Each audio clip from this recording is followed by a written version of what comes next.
옆에 계신 분 혹은 지금 집에서 같이 예배드리시는 분이 있다면 멀리 계시더라도 우리 할렐루야로 한번 인사해 볼까요? 할렐루야. 네, 할렐루야. 네. 하나님을 찬양합니다. 여호와를 찬양합니다. 여호와를 찬양하라라는 이 할렐루야라는 인사가 우리 안에 꺼지지 않는 귀한 찬양하는 삶이 되었으면 좋겠습니다.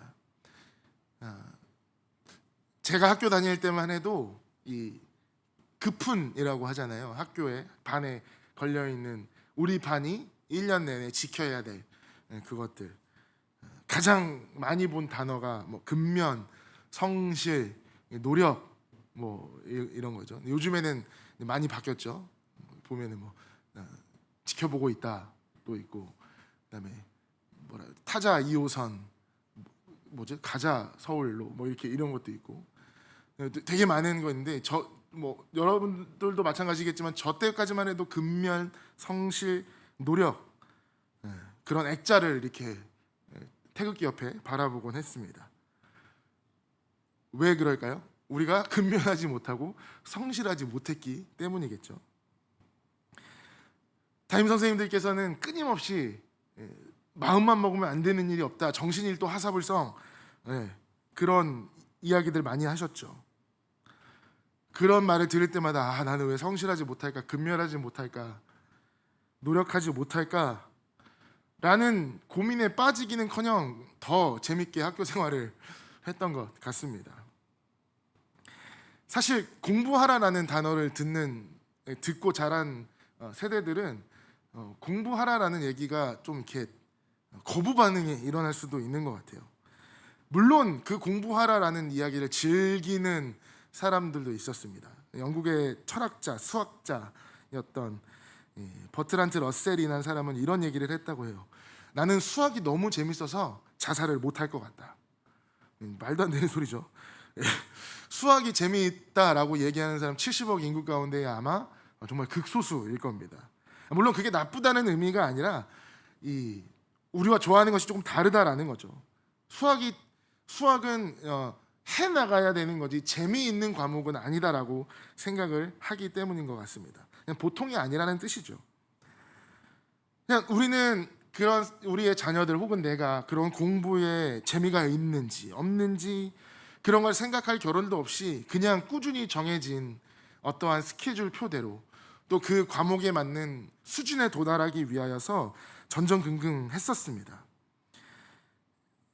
이제 80년대, 90년대로 넘어오면서부터 공부뿐만 아니라 휴식이 얼마나 중요한지, 또 특별히 2000년대 넘어오면서 웰빙이라는 단어가 부흥을 이루면서 잘 살고 잘 먹고 잘 죽는 것까지 굉장히 중요한 삶의 어떤 것이 돼버렸죠. 문명의 질을 판단하는 그런 어떠한 항목 중에서 이 여가 생활이라는 항목이 분명히 포함되어 있는 것을 보면 쉼에도 우리는 분명히 관심이 많아졌던 것 같습니다. 52시간, 이제 대한민국에서도 52시간을 지켜라라는 이제 법령이 공식적으로 발표가 되면서 야근 혹은 과로로 인한 어떠한 불필요한 희생들을 감수하겠다라는 것이 제도적으로 만들어졌죠. 대한민국 사람들은 일하기 참 좋아하는 사람들인 것 같습니다. 사랑하는 여러분, 한 주간 얼마나 일하셨습니까? 얼마나 쉬셨습니까? 또 어떻게 일하고 계셨습니까? 얼마나라는 것은 일의 양에 대한 질문이고 어떻게라는 것은 일의 질에 대한 질문이죠. 사람이 살면서 조심해야 하는 것이 많이 있는데 그중에 특별히 조심해야 할 것은 쉼 없이 계속 일하는 것, 소위 말하는 워커홀릭이라는 것을 우리는 좀 조심해야 될 것 같습니다. 인간이 건강을 해치는 데에는 특별히 두 가지 원인이 있다고 합니다. 하나는 쉼 없이 계속 일을 하기 때문이고, 하나는 일 없이 계속 쉬기 때문이다라는 두 가지 큰 원인이 있다고 합니다. 쉼이 없이 계속 일을 하다 보면 스트레스와 또 그런 피로감 때문에 건강을 해친다라고 합니다. 세계 보건기구에서도 이런 보고서를 낸 적도 있습니다. 사람이 놀고 있을 때 체력이 더 소모되고 일할 때에는 그 일하는 만큼 필요한 일이 생긴다. 노는 사람이 더 빨리 죽는다라는 얘기죠. 의학적으로 증명됐다라는 것입니다. 하나님께서 사람 만드실 때 어떻게 만드셨죠? 흙으로 형상을 만드신 후에 코에 생기를 불어 넣으셨습니다. 이런 창조의 과정을 본다면 우리는 영적인 면과 육적인 면을 동시에 가지고 있는 사람이다라는 것을 분명히 알 수 있죠. 그러니까 우리가 온전한 인격체, 건강한 인격체가 있어야 된다면 육적으로도 마찬가지고 영적으로도 분명한 쉼과 일의 조화가 있어야 된다라고 생각을 할 수가 있는 것입니다. 건강한 육체에 건강한 정신이 깃든다라는 얘기도 있지 않습니까?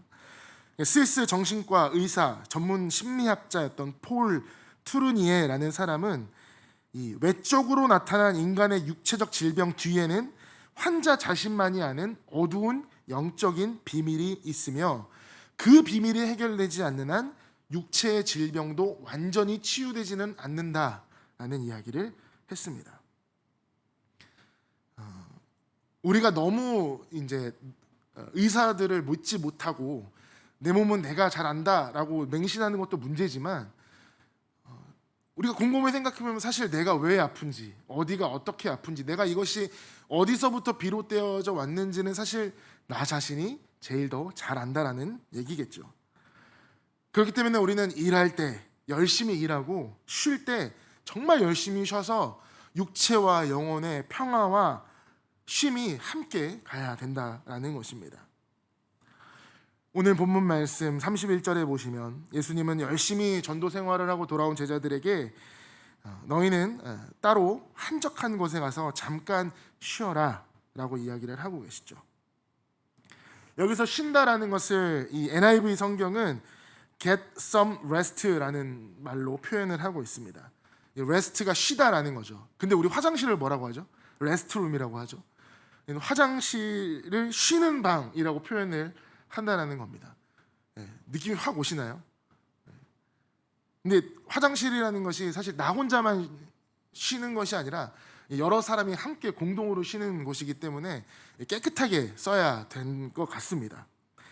신앙은 먼저 열심히 일을 해야 한다라고 이야기를 합니다. 제자들이 먼저 한 것은 쉬는 것이 아니라 열심히 전도 생활을 한 거고, 그 전도 활동을 하고 돌아왔을 때 예수님께서 잠깐 쉬어라 라고 명령을 하신 것이죠. 자기가 마땅히 해야 할 일에 최선을 다하는 사람이 쉬는 것이지, 최선을 다하지도 않고 다른 사람들 열심히 할 때 놀다가 다른 사람들 쉴 때 또 같이 쉰다면 당연히 뒤처질 수밖에 없는 것입니다. 쉼은 열심히 한 사람, 열심히 무엇인가를 해낸 사람에게 필요한 것입니다. 사도 바울도 이야기를 하고 있습니다. 데살로니가 교인들에게 일을 하지 않고 일만 만드는 사람이 있다라고 책망을 하고 있죠. 이 사람이 하는 일이 없는 상태가 계속되면 시험에 빠지게 됩니다. 그리고 그거에 따른 일이 만들어진다는 것이죠. 교회에도 많은 부서와 직분자가 있습니다. 대부분의 분들은 정말 열심히 일을 하시는 분들이죠. 근데 그 중에 몇몇은 보면 일을 만드시는 분들이 있는 것 같습니다. 다른 사람들이 열심히 일하는 것에 비해서 그냥 이렇게 또 다른 일을 이렇게 만들어내시는, 그 또 다른 일을 만들어내는 것은 사실 열심히 뭐 일을 해서 우리 이것도 하자가 아니라 아무 일도 하지 않고 그냥 말로써 나도 좀 뭘 할까 하다가 이제 잘못 생겨나는 그런 또 다른 분쟁이나 논쟁거리를 이야기를 하는 것이죠. 우리 부배교회 이제 여전도회 임원들, 자치회 임원들, 장로회부터 시작해서 이 자치회 임원분들 보면 너무 열심히 정말 피곤한 줄도 모르고 그렇게 일하시는 것 같습니다. 뭐가 필요하다 그러면 제일 먼저 앞장서서 나오시고, 도와달라 그러면 두 발 벗고 나서 도와주시는 그분들 보면 쉼 없이 일하는 것 같다라는 생각이 들 때도 있습니다. 근데 그때 그렇게 일을 하다가도 어느 순간에 뭔가 하나씩 이렇게 잘 어긋나지 않는 부분들이 발견됐다라고 보면 그것은 열심히 일하시는 분들에게 나오는 것이 아니라 그 외의 분들에게서 나오는 일들이 더 많다라는 거죠. 일하지 않는 사람이 말은 더 많은 것 같습니다. 사랑하는 여러분, 일을 만드시는 분이 아니라 일을 열심히 하시는 분이 되기를 다시 한번 축원드립니다. 하나님께서는 우리에게 그렇게 열심히 할 수 있는 환경과 힘을 우리에게 허락하셨기 때문입니다. 일을 우리 신앙인들, 그리스도인들은 열심히 하는 것은 물론이고 쉴 줄 알아야 된다는 것이죠. 어디서? 한적한 곳에서. 이 영어 성경에 또 한적한 곳을 quiet place라고 했습니다. 우리 큐티도 quiet time이잖아요. 한적한 시간이잖아요. 이 한적한 곳, 조용한 곳, 시끄럽고 복잡하고 소란스러운 것이 아니라 정말 조용히 릴렉스 할 수 있는 곳을 찾아야 된다는 거죠. 여러분, 릴렉스 해보신 적 있으십니까? 정말 머리부터 발끝까지 온몸에 힘을 쫙 빼고 긴장을 풀고 완전히 느긋해지는 거죠. 요즘 캠핑 굉장히 유행하지 않습니까? 개인적으로 캠핑은 불편함을 즐기는 것이다라고 하시는데, 저는 개인적으로 불편함을 왜 즐기는지는 모르겠지만 캠핑을 가서 가장 그 캠핑의 하이라이트 타임 혹시 들어보셨습니까? 불멍이라고. 이 캠핑 가면은 이제 야외잖아요. 이제 거기에 이제 모닥불을 피워놓는 거예요. 모닥불을 피든 뭐 캠프파이어처럼 이렇게 나무 장작을 가지고 피워놓고 그 불을 그냥 아무 생각 없이 이렇게 멍하니 바라보고 있는 걸 불 보고 멍 때린다라고 해서 불멍이라고 얘기하는데, 요즘 현대인들에게 캠핑을 즐기시는 분들에게는 그게 그렇게 힐링이 된답니다. 불이 타오르는 그 타닥타닥 소리와 함께 고요한 바람 소리, 풀벌레 소리가 귀에 들리면서 이 불을 보고 있으면 이 불나방들이 왜 불에 이렇게 뛰어드는지 알 것 같다라는 느낌이 든다라는 거죠. 보고 있으면 아무 생각 없이 이렇게 활활 타오는 불을 보면서 완전히 릴렉스해지는 그 순간, 캠핑 하시는 분들의 사이에서는 그게 하이라이트 타임이라고 하는데, 우리가 캠핑을 매일 갈 수는 없으니 우리의 평소의 시간에도 이런 릴렉스한 시간이 필요하다라고 분명히 이제 의사들도 얘기를 하죠. 정말로 말 그대로 릴렉스, 아무 생각이 없는 그 시간을 하루에 5분이라도 가져야 된다라고 이야기를 한다는 겁니다. 그 왜 그러냐면, 우리가 아무 생각 없이 그렇게 릴렉스하는 그 순간에 우리의 뇌와 우리의 몸은 그 전에 해왔던 일들을 스스로 정리하고 있다라고요. 내가 무엇인가를 막 정리하려고 애쓰는 게 아니라 우리 몸 스스로가 그렇게 온몸이 릴렉스한 순간에 뇌는 그 빈 곳을 찾아서 그 우리가 해왔던 것을 잘 정리시켜주고, 그 후에 릴렉스한 후에 이루어져 나갈 그 일들에 대해서 더 이 뇌의 빈 공간을 더 만들어주는 그런 일을 한다라고 이야기를 하더라고요. 그리스도인들은 그 조용한 시간에 뭐 해야 됩니까? 하나님과 대화해야죠. 물론 아무 생각 없이 이렇게 긴장을 풀고 느긋해지는 것도 중요하지만 그 순간에라도 우리는 주님과 깊은 교제를 나눌 수 있어야 됩니다. 요즘 기도 특강 들으시는 분 제가 매주 강조하는 게 숨 쉬는 것처럼 기도해야 된다. 아무 때라도 하나님을 불러야 된다. 어느 때라도 주님의 이름을 부를 수 있어야 된다. 그렇게 훈련돼야 된다라고 제가 매주 강조하고 있거든요. 이 릴렉스하는 순간에도 그렇게 예수님과 깊은 교제를 나눌 수 있어야 된다는 거죠. 그래서 예수님께서는 제자들에게 이렇게 한적한 곳을 권유해 주셨던 것 같습니다. 그 누구의 방해도 받지 않는 예수님과 나의 단둘만의 그 시간. 휴가철이 계속 좀 되고 있습니다. 휴가를 갔다 오고 나서도 녹초가 되시는 분들이 있어요. 두 가지죠. 정말 내일이 없는 것처럼 놀았거나 아니면 제대로 쉬지 못했거나. 쉰다라고 하면서 본인을 더 혹사시키고 지금 아니면 언제 놀겠느냐 하면서 정말 그렇게 극한까지 이르면서 노는 그런 사람들도 있는 것입니다. 몸도 마음도 탈진해 버리고 마는 것이죠. 몇 년 전 기사이긴 합니다만 서양 사람들이 이제 우리나라 사람들을 보고 의아해하는 것들 중에 하나가 문화가 많이 다르기 때문인데, 뭐라고 얘기를 하냐면 한국인들은 휴가 때가 되면 꼭 어디를 가야 된다라고 생각하는 게 참 의아하다라고 이야기를 하더라고요. 혹은 토요일이나 주일 이제 빨간 날에 있을 때마다 어디로 그렇게 다 쏟아져 나가는지, 그러니까 사람들이 정말 가득 차지 않는 곳이 없다라는 것을 서양인들은 의아해 한다라는 거예요. 그들이 보기에는 그게 노동의 연장이라고 보는 거죠. 휴가를 즐기는 방법이 다 너무 똑같은 거 아니냐. 피서지를 찾아가고 물 좋고 공기 좋고 이런 데 찾아가고, 휴가하는 거는 사람 없어서 사람 피해서 쉬러 가는데 거기 가면 사람이 더 많고, 서양 사람들이 보기에는 그렇다라는 겁니다. 제대로 쉴 줄을 모른다라는 거죠. 개성 없이 남이 가니까 또 남에게 보여주기 위한 휴가, 또 그렇게 떠나는 사람들, 혹은 휴가철이 되면 남들은 다 가니까 우리는 왜 아무 데도 안 가라고 이야기하는 가족들의 성화에 못 이겨 그렇게 간다라는 거죠. 그래서 휴가를 보내고 나면 더 지치고 더 스트레스가 쌓일 텐데 좀 희한하다라는 이야기를 합니다. 이러한 지적에 대해서 사실 제대로 반박할 수가 없는 것 같습니다. 여러분들의 휴가는 어떠한 형태이십니까?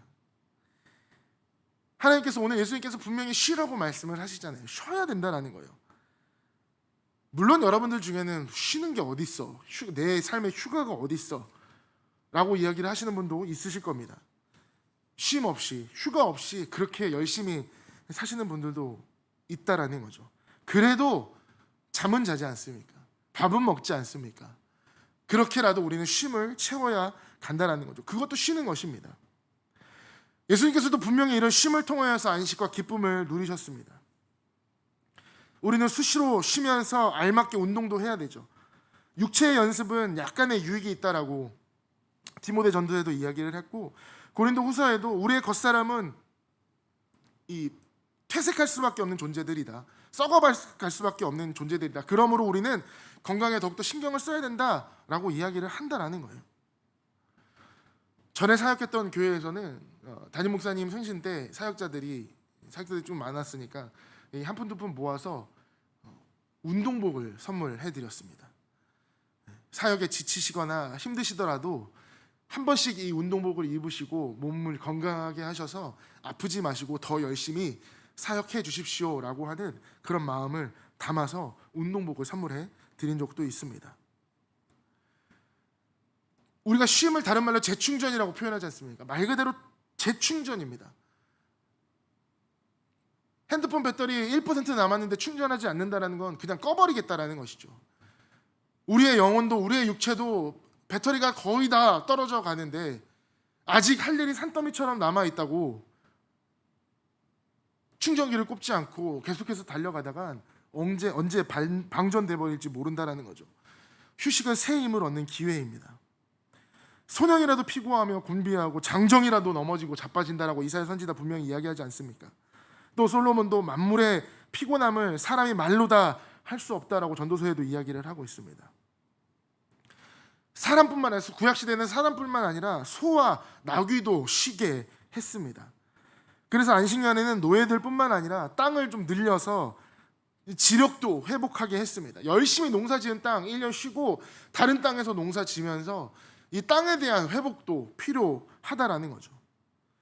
그래서 쉼은 새 힘을 얻게 하는 하나님의 재창조의 프로그램인 것입니다. 또 쉼은 배우기 위해서도 필요합니다. 이 레저라는, 이 여가라는 단어, 히라벌의 스콜레라는 말에서 나왔습니다. 이 스콜레라는 단어가 나중에는 이제 영어 스쿨의 어원이 되는 단어입니다. 뭡니까? 스쿨이 뭐는 것이, 학교가 뭐 하는 것이죠? 배우는 것이죠. 그러니까 스콜레, 그러니까 여가라는 말의 어원은 뭐냐면 배울 수 있는 자유 시간을 의미한다는 거죠. 여가나 휴가, 정말 1년에 한 번 여름 휴가만 바라보고 사는 우리 직장인들 많으시죠? 그때가 되면 정말 내일이 없는 사람들처럼 그렇게 열심히 노시는 분들도 있습니다만, 쉼이란 우리가 무엇인가를 배우고 창조적인 삶을 위한 배움의 기회로도 사용해야 된다라는 것이죠. 또한 쉼은 하나님을 만나기 위해서도 필요합니다. 우리에게 가장 좋은 휴식이 뭐가 있겠습니까? 하나님 만나는 건 아닙니까? 묵상하고 기도하고 말씀 보고 하나님 찾는 데에 참된 안식을 우리에게 분명히 허락을 하셨습니다. 예수님 왜 그 피곤한 몸이 꿇고 새벽에 아무도 없는 곳으로 가서 기도하셨겠습니까? 방해받지 않고 조용하고 하나님과 이야기하기 가장 좋은 시간대. 예수님은 그 시간대를 찾으셨던 것입니다. 제가 처음으로 이제 사역지를 나가서 유년부를 담당을 했었습니다. 그때 이제 담당했던 어떤 아이가 저한테 오더니, 전도사님 저 이번 주에 가족 휴가 금요일부터 가요. 언제까지니? 금요일부터 화요일까지 휴가 가요 라고 이야기를 하더라고요. 그래서 당연히 다음 주 예배는 못 나오겠거니 라고 생각을 하고 있었습니다. 그런데 그 다음 주에 이 아이가 주일 예배에 참석을 했습니다. 혹시나 무슨 일이 생겨서 휴가를 못 간지는 않았나 걱정이 돼서 물어봤습니다. 왜 어떻게 휴가 안 갔니? 주일 예배 어떻게 왔니? 라고 이야기를 했는데 그 아이가 뭐라고 했냐면 송무영신 예배 때 자기가 하나님하고 약속을 했다라는 거예요. 올해는 엄마 아빠랑 같이 주일 예배를 빠지지 않겠습니다. 꼭 주일에는 교회 가서 예배를 드리겠습니다 라고 결심을 했고 약속을 했으니, 그리고 선생님하고도 이번 다음 주 주일날 저 올게요 라고 약속을 했으니 금요일 토요일 1박 2일 휴가 짧게 즐기고 토요일날 저녁에 돌아와서 주일날 교회 와서 예배 드리고 또 오후에 다시 화요일까지 휴가를 즐기러 출발을 한다라는 것이었습니다. 이 아이의 신앙이 그 집을 바로 세우는 것이죠. 그 부모님들의 마음은 어땠겠습니까? 금요일 토요일 와서 주일날 예배 드리고 또 휴가지 가는 마음이 피곤하셨을까요? 아니요, 저는 그렇게 생각하지 않습니다. 주일날 와서 교회 와서 예배를 드리신 그 부모님들의 마음이 얼마나 평안했을까요? 나머지 휴일을 얼마나 더 기쁘게 아이와 함께 지내셨을까요? 이 아이처럼 우리도 우리 가정에 쉼을 책임지는 영적인 보배가 되어야 된다는 겁니다. 물론 우리가 생활을 하다 보면 이 본교회, 우리 본교회에 와서 예배를 드리지 못할 때도 있습니다. 갑자기 고향에 계신 부모님한테 내려간다거나 혹은 어떠한 일이 생겨서 직장에 출근을 해야 된다거나. 하지만 여러분, 우리가 그런 시대에 지금 어떻게 예배를 드리고 있습니까? 오고 싶어도 오지 못하는 이 시대에 우리는 언제든지 인터넷으로 핸드폰만 있으면 예배를 드릴 수 있는 시대 아닙니까? 그곳에도 분명히 하나님은 계신다라는 거죠. 상황은 달라질 수 있습니다. 하지만 상황이 달라지더라도 우리가 마음을 지킬 수 있다면, 그 마음을 지켜 행할 수 있다면 우리는 영적인 질서를 우리 안에 다시 한번 바로 세울 수 있다라는 것이죠. 쉬는 거 너무너무 중요합니다. 여러분 부디 쉬십시오. 정말로. 담임 목사님께서도 저희 부사역자들한테 건강한 쉼을 항상 이야기를 하십니다.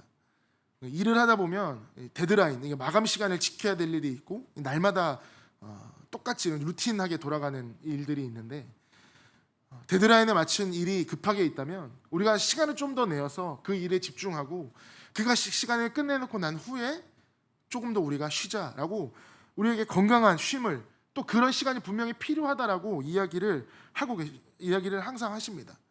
열심히 일을 했기 때문에 열심히 쉴 수 있다. 그게 건강하게 사역을 롱런할 수 있다라고 말씀을 하시는 거죠. 근데 보면 담임 목사님은 계속해서 일을 하시는 것 같아요. 우리가 얼마나 1년에 100세 시다라고 이야기를 하지만 이 100년이라는 시간, 길면 길고 짧으면 짧지만 우리가 꼭 100세를 채우는 건 아니잖아요.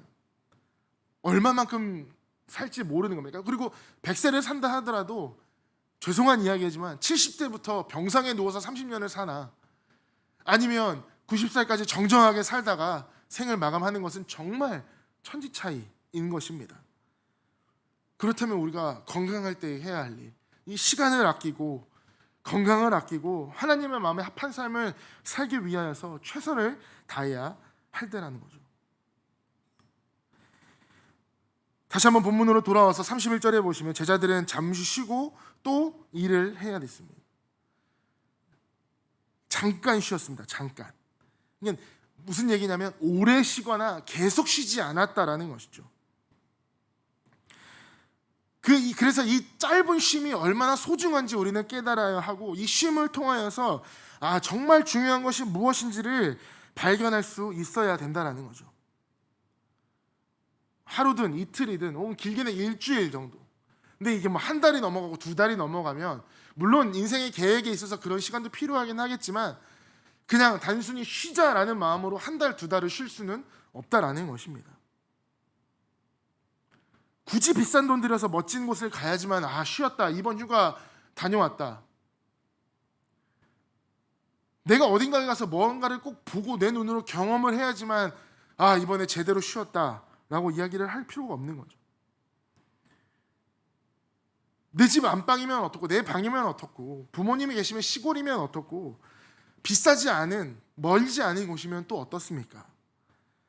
그곳에 잠시 나의 발걸음을 멈추고 분주했던 시간을 잠시 느리게 흘러가게 해서 정말 내가 지금까지 무엇을 위해 다시 한번 달려왔고 내가 앞으로 어떻게 무엇을 위해 또 달려가야 되는지를 생각하고 가질 수만 있다면 장소와 시간, 그게 무엇이 중요하겠습니까?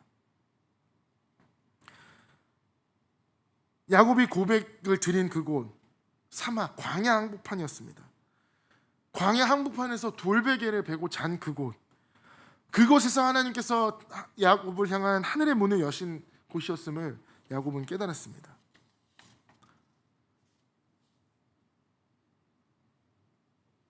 지금도 공기가 깨끗하고 또 조용한 곳에 가면 밤하늘에 떠있는 수많은 별들을 보게 되죠. 정말 쏟아질 듯한 그 별들을 바라보면서 그 안에 누리는 하나님의 은혜를 또한 경험하는 여러분이 되셨으면 좋겠습니다.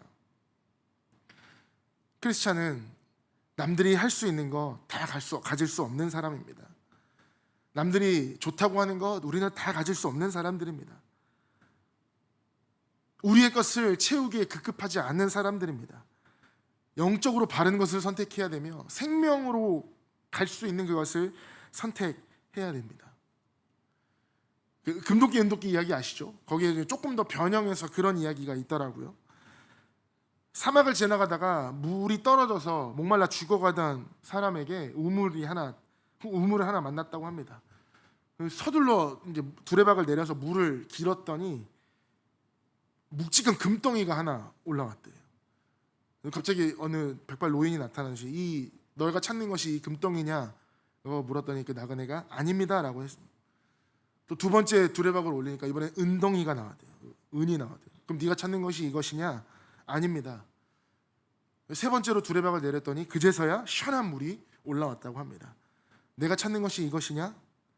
나그네는 네, 그렇습니다. 제가 찾는 것이 바로 저의 생명을 살릴 수 있는 이 시원한 물입니다 라고 하고 그 시원한 물을 마시고 살아났다고 합니다. 우리가 보통의 상황이라면 금, 은, 시원한 물 고민할 게 뭐가 있겠습니까? 당연히 금과 은 두 개 동시 할 수 있다면 시원한 물까지 다 가지고 가야겠죠. 근데 지금 내가 사막 한가운데서 목말라 죽어가는 사람이라면, 나의 생명을 살릴 수 있는 것이 단 한 방울의 물이라면 그 순간에도 우리가 금을 택할 수 있는 사람이 몇이나 있을까요? 신앙생활하는 사람들은 남이 가진 것이라고 해서 다 가질 수 없는 것입니다. 어디서 쉬든지 어디를 가든지 그곳에 하나님과 동행하시는 쉼이 되셨으면 좋겠습니다. 여러분도 여행 가시면 잠깐 부모님과의 연이 끊기나요? 휴가 때가 되면은 주민등록 등본에서 나의 이름이 이렇게 쏙 빠집니까? 그건 아니잖아요. 어디를 가든 부모 자식 간의 관계, 부부의 관계, 맺어진 관계는 맺어 간다라는 것입니다. 아무도 없는 혼자 있는 시간, 쉼의 그 시간, 아무도 보지 않는 나만의 시간이라고 했을 때 그 순간에 하나님도 그곳에 계시지 않는다라고 생각하는, 어리석게 생각하지 않으셨으면 좋겠습니다. 우리는 끊임없이 하나님과의 관계를 유지해 나가야 되고 하나님의 자녀로서 그 자리를 지키며 정말 그리스도인답게 쉴 수 있는 그 시간, 하나님을 만나고 하나님의 이름을 부르고 더 영적으로 채워지는 그 시간을 우리는 즐겨야 한다는 것이죠. 그리고 혹시 자녀 세대들 계시다면 여행 갈 때 부모님한테 한 번만 더 물어보셨으면 좋겠습니다. 아니다, 괜찮다, 너희들끼리 다녀와다 라고 이야기를 해도 괜찮은 거 아닙니다. 위장 평화에 속지 마시기를 바랍니다. 갈 수 있다면 최대한 모시고 가고도록 노력하시고, 같이 갈 수 없다면 부모님 마음에 노여움이 생기지 않을 만큼 최대한 신경 쓰고 배려하면서 쉼을 쉬는 여러분이 또한 되셨으면 좋겠습니다. 그것이 우리가 하나님과의 관계에서, 가족과의 관계에서도 꼭 지켜나가야 될 쉼의 공식인 거죠. 여러분들은 어떻게 쉬고 계십니까? 여러분들은 어떻게 하루를, 또 여러분들의 1년을, 평생에 그 쉼의 시간을 어떻게 가지고 계십니까? 고등학교 1학년 때 교회 고3 지내던 형이, 전설적인 형이 하나 있었는데, 이제 수능을 망쳐서 서울대 공대를 가신 분이었습니다. 물어봤죠. 어떻게 공부해요? 그냥 뭐 맨날 똑같이 공부하는 거지. 그 형은 쉴 때 뭐 하세요? 물어봤더니 진짜 거짓말 하나도 안 하고 난 쉴 때 수학 문제 풀어 라고 이야기를 하더라고요. 예상했던 답안들, 혹은 조금 인간적이었으면 좋겠다라고 생각했던 그 기대가 와르르 이렇게 무너져 버렸습니다. 물론 그렇게 해야 이제 더 좋은 결과를 낼 수도 있겠죠. 하지만 제가 만약에 냉정하게 그 사람의 스케줄을 따라간들 몸이 나겠습니까? 그렇지 않았기 때문에 그렇게 그 공부 스케줄을 따라가지 않았습니다. 이건 제 변명입니다. 우리는 우리 나름대로의 스케줄, 우리 나름대로의 쉼의 계획, 우리 나름대로의 하나님과의 관계를 설정해 나가며 그 안에서 철저하게 지키도록 유지하는 우리가 되어야 합니다. 이 쉼의 시간에, 또 방학의 시간에, 하나님께서 허락하신 이 쉼의 시간에 정말 그리스도인들답게 부끄럽지 않게, 또 그 쉼을 허락하신 하나님께 감사하며 이 귀한 시간을 더욱더 하나님과 동행하며 가까워지는 그런 멋진 여름의 시간이 되셨으면 좋겠습니다. 우리 사랑하는 다음 세대들의 여름 사역을 우리가 왜 그렇게 중요하게 생각합니까? 평소와 느낄 수 없었던 이 여름에 집중적으로만 그 시간에 느껴야만 하는 그 시간, 그들의 인생에서 그것마저 빼앗아 간다면 우리 다음 세대들이 영적으로 성숙할 시간이 너무너무 부족하기 때문이죠. 물리적인 시간이 부족하기 때문입니다. 그렇기 때문에 여름 사역 참 우리는 중요하게 생각을 합니다. 똑같습니다. 우리는 다음 세대가 아니기 때문에 여름이든 어떠한 계절이든 간에 정말 1년에 한번 집중적으로 하나님을 만나고 경험하고 다시 한번 주님 앞에 더 나아갈 수 있는 그런 쉼의 시간을 꼭 가지시는 여러분이 되셨으면 좋겠습니다. 그곳에서도 주님께서 분명히 함께 하실 것이고, 그곳에서 그곳에서만 누릴 수 있는 하나님의 은혜 풍성히 누리시는 여러분이 되시기를 주님의 이름으로 축원합니다.